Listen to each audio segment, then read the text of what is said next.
في بلد زي ألمانيا الجمال مش بس في المدن الكبيرة ولا في التكنولوجيا. الجمال الحقيقي هناك في الطبيعة، في الجبال والأنهار اللي بتحكي تاريخ، وفي الغابات اللي فيها أسرار وأساطير من مئات السنين. عشان كده النهاردة هنسافر سوا بخيالنا ونشوف أجمل 5 أماكن طبيعية في ألمانيا.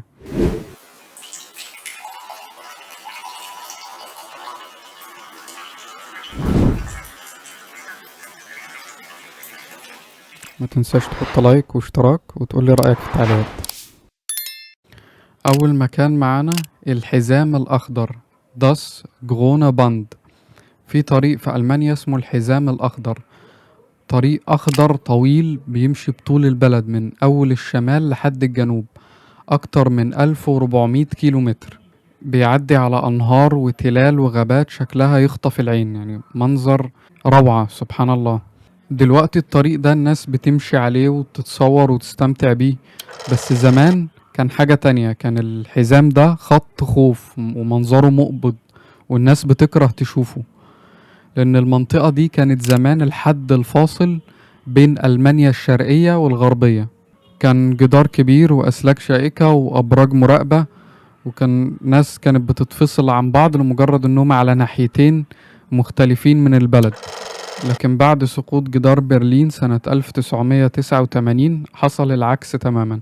المكان اللي كان بيرمز للانقسام والخوف اتبدل وبقى رمز للحياة وجمال الطبيعة والحرية، لأن ألمانيا حولت الحدود القديمة دي لطريق طبيعي مفتوح، وبقى الناس تمشي فيه عادي، والحيوانات رجعت تعيش فيه، والنباتات رجعت تتزرع في المكان وتكبر وتنمو من جديد، وكأن الأرض دي رجعت تتنفس تاني. عشان كده في مثل ألماني مشهور بيعبر عن الحكاية دي، بيقول aus etwas Schlechtem kann etwas Gutes entstehen. وده بالظبط اللي حصل هنا، يعني ممكن حاجة وحشة يطلع منها حاجة كويسة، وده بالظبط اللي حصل هنا. مكان كان رمز للانقسام النهاردة بقى طريق بيوصل بين الناس والطبيعة. فالحزام الأخضر في ألمانيا بالنسبة لهم مش مجرد طريق، ده درس في الحياة.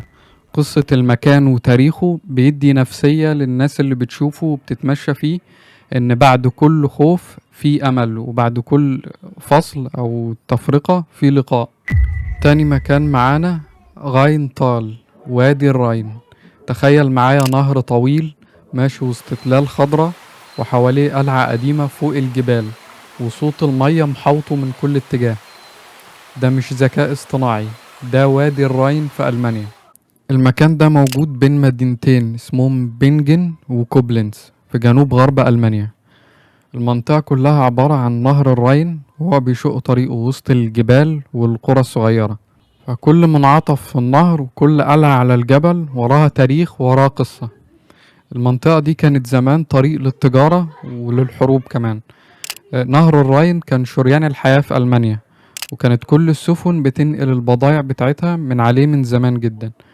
ومن كتر أهميته كان كل ملك أو حاكم كان يبني قلعة على الجبل علشان يراقب النهر ويفرض ضرائب على اللي يعدي.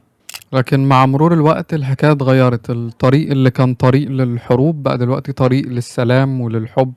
الناس بتيجي دلوقتي تركب مراكب صغيرة وتمشي وسط النهر ده، تشوف الطبيعة. والمكان هناك منتشر فيه مزارع العنب، فبيشوفوا مزارع العنب اللي هناك ويشموا ريحة العنب، ويشوفوا القلعة اللي بقت رمز تاريخي وأثر من الآثار اللي مشهورة في ألمانيا. في قصة مشهورة، خرافة كانت بتتقال عن السفن اللي بتغرق في المكان ده، عن بنت اسمها لوغلاي. كانت قاعدة فوق صخرة عالية بتغني بصوت ساحر، وصوتها كان بيخلي البحارة ينسوا نفسهم ويغرقوا في النهر، زي قصة النداهة كده. في ناس لحد النهاردة بيقولوا ان بيتهيأ لهم ساعات انهم بيسمعوا الصدى بتاع صوتها في الريح. الألمان عندهم مثل بيقول wo Wasser ist da ist Leben، يعني فين ما تلاقي مية تلاقي فيه حياة. وده بالظبط اللي بيوصف نهر الراين، نهر عمره آلاف السنين ولسه لحد النهاردة بيدي الحياة لكل مدينة بيعدي فيها. تالت مكان معانا، تخيل انك واقف فوق جرف أبيض عالي، صخور بيضة عالية، وقدامك بحر واسع وتحتك طيور بتطير وسط الريح، وفوقك غابات زان خضرة عمرها مئات السنين. المكان ده اسمه حديقة ياسموند الوطنية في ألمانيا، ياسموند ناتسيونال بارك. الحديقة دي موجودة في شمال ألمانيا في جزيرة اسمها غوجن على بحر البلطيق، ومن أكتر الأماكن اللي بتميزها المنحدرات الطباشيرية البيضاء اللي بتطل مباشرة على البحر. أشهرها كتل صخرية أو جرف اسمه كونيش شتول، يعني كرسي الملك، ومن فوقه المنظر يخليك تحس إنك على قمة الجزيرة. المنطقة دي ليها تاريخ طبيعي قديم جدا، اتشكلت المنحدرات دي من ملايين السنين بسبب البحر والجليد اللي كانوا بينحتوا في الصخور الطباشيرية. فالمنظر ده ألهم رسامين كتير زي الرسام الألماني كاسبر ديفيد فريدريش، اللي رسم لوحات كانت من أجمل اللوحات في العالم، كانت مستوحاة من المكان ده.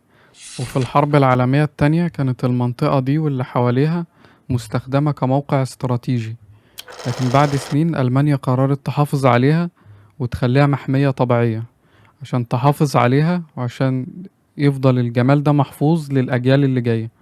فحديقة ياسموند النهاردة مش بس مكان للتصوير، دي تجربة نفسية.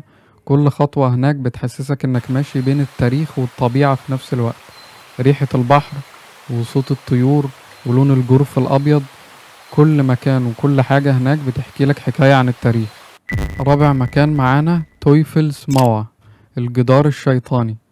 المكان ده موجود في منطقة اسمها هارتز وسط ألمانيا بين قرى صغيرة وغابات غامضة، عبارة عن حيطان صخرية ضخمة طالعة من الأرض كأنها بقايا من عالم تاني.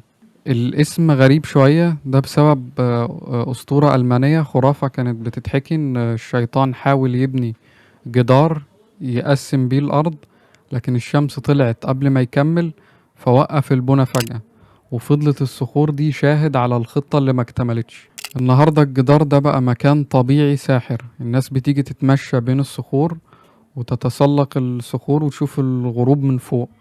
المنظر من فوق هناك روعة، بتشوف التلال والقرى كلها تحتك كأنك فوق خريطة حقيقية. في مثل ألماني بيقول أوس شتاينن دي ام فيج ليجن كان مان شونس باون، يعني من الحجارة اللي في طريقك ممكن تبني حاجة جميلة. خامس مكان معانا والأخير فيلد باج، جبل الغابة السوداء.